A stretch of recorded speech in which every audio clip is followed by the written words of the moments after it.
March and April are usually busy seasons for many textile exporters in China. But the new wave of coronavirus outbreaks has disrupted the norm. The interruptions in inland transportation and in production have brought great challenges to this Shanghai-based trading firm, which had most of its March orders confirmed last year. All of its staff are now working from home under the city's stricter antivirus measures and negotiating with their overseas clients to allow them to deliver their orders later.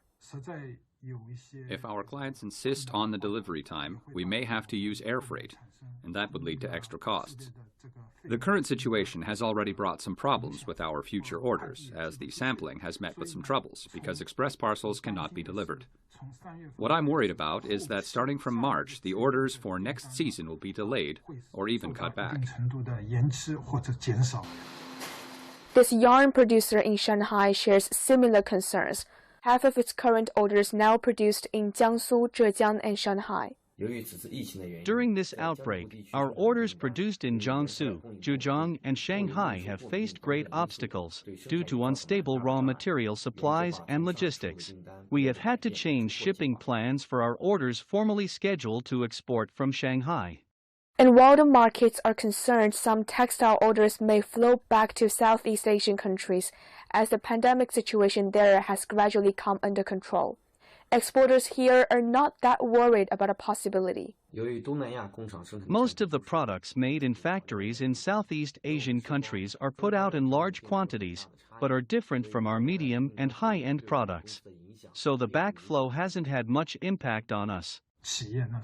We mainly target high-end functional and green products. These are produced in China, and there are no downward trends. And to better spread the risks as well as further enhancing their global competitiveness, some local textile giants have been accelerating their plans to build new factories overseas. Shanghai's Orient International opened this 55,000 square meter sweater production plant in Ethiopia just last September. It has already hired some 1,300 workers and plans to add another 900 by the end of the year.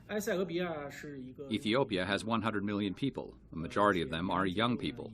And now the cost of a skilled worker in Ethiopia is around 500 yuan a month. That's around 10% of that in China, and 1/4 or 1/3 of that in Southeast Asian countries.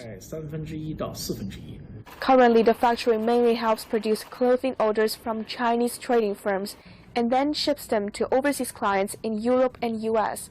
But since mid-March, half of its current production has been held up because of the outbreak in China. Containers of raw materials from Shanghai are being delayed an average of more than a week. The factory is doing everything it can to solve the problems.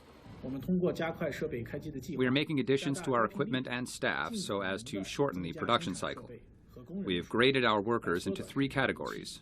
Every time they raise one grade, their production efficiency goes up by 15 to 20%.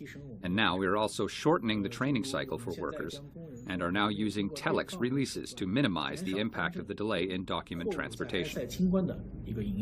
And while the current situation is causing the manufacturer some headaches, the company plans to expand capacity to 2 or 3 million items this year, so it can manage to meet those delivery times.